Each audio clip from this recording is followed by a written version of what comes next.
আকাশ ইসলাম আপনি লিখেছেন, নামাজের মধ্যে সূরা ফাতিহার পরে নামাজ লম্বা করার জন্য সূরা ফাতিহার পর 2টি অথবা 3টি অথবা একাধিক সূরা মেলানো যাবে কিনা? উত্তর হলো যাবে। নামাজের পর সূরা ফাতিহার পর যে সূরা মেলানোর অপশন আছে সেখানে আপনি 2টা 3টা সূরা পাঠ করতে পারেন, একটা সূরা বারবার পাঠ করতে পারবেন, কোনো অসুবিধা নেই।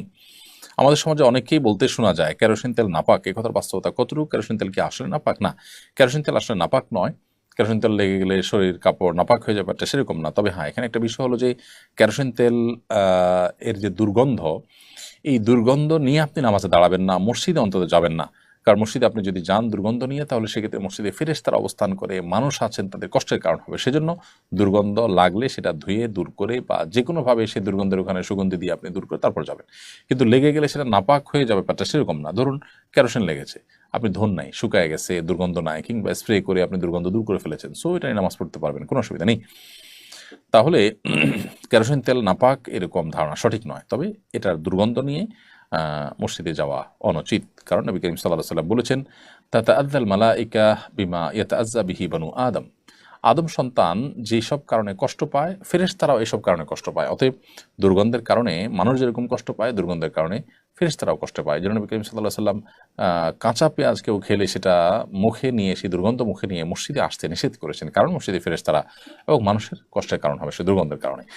এই জন্যই ইসলাম আমাদেরকে সামাজিক বিষয়গুলোকে খুব গুরুত্বের সাথে দেখতে বলে। আমাদের কারণে কারো কষ্ট হতে পারে, সেটা ইসলাম চায় না। ইসলাম কতটা আধুনিক, কতটা স্মার্ট আমাদেরকে করেছে যে আজ থেকে 1400 বছর আগের বাস্তবতা, মানুষ যখন এতটা পরিচ্ছন্ন থাকার ব্যাপারে গুরুত্ব আরোপ করতে পারতো না, মরুভূমিতে যেখানে পানির ব্যবস্থা খুব বেশি ছিল না, খাদ্য জোগাড় করা যেরকম কঠিন, পানি জোগাড় করা সেরকম কঠিন একটা ব্যাপার ছিল, সেই সমাজেও আমাদেরকে এতটা পরিচ্ছন্ন, এতটা দায়িত্বশীল এবং এতটা অন্যদের প্রতি সচেতন থাকার নির্দেশ আমাদেরকে দিয়েছে। অতএব একজন মুসলমান তিনি সর্বোচ্চ চেষ্টা করবেন তার দ্বারা কারো কোনো কষ্ট না হয়, কোনো অসুবিধা না হয়, সেই বিষয়টি যেন নিশ্চিত হয়।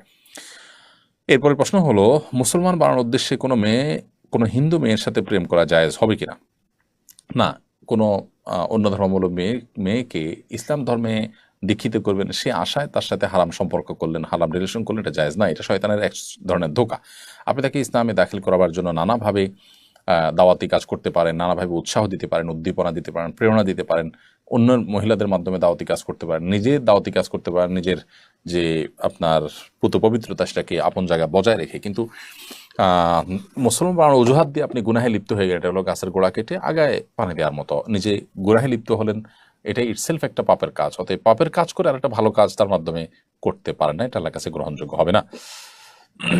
এরপরে ফ্লোরাল মন এআইডি থেকে আপনি লিখেছেন, কেউ যদি নামাজ পড়া অবস্থায় মারা যান তখন তো সে পবিত্র অবস্থায় থাকে, তাহলে সে অবস্থায় কি তাকে দাফন করা যাবে, নাকি তাকে আবার নতুন করে গোসল দিতে হবে? কেউ যদি নামাজ অবস্থায় মারা যান, তো আলহামদুলিল্লাহ এটা ভালো, প্রশংসনীয় বিষয়। কিন্তু এর মানে এই না যে তাকে গোসল দিতে হবে না। দাফনের জন্য আলাদা গোসল দেওয়ার নির্দেশনা রয়েছে, শরীর পাক থাকুক অথবা নাপাক থাকুক। নাপাক থাকলে তো বটেই, এমনকি সাধারণ পাক অবস্থায়ও, ওযু অবস্থায় যদি কেউ মারা যায় তারপরে তাকে গোসল দিতে হবে। এটা কাফন দাফনের অংশ, সেই হিসাবে গোসল দিতে হবে। এটা তিনি অপবিত্রতাই পবিত্র করা হচ্ছে, এটি জরুরি না।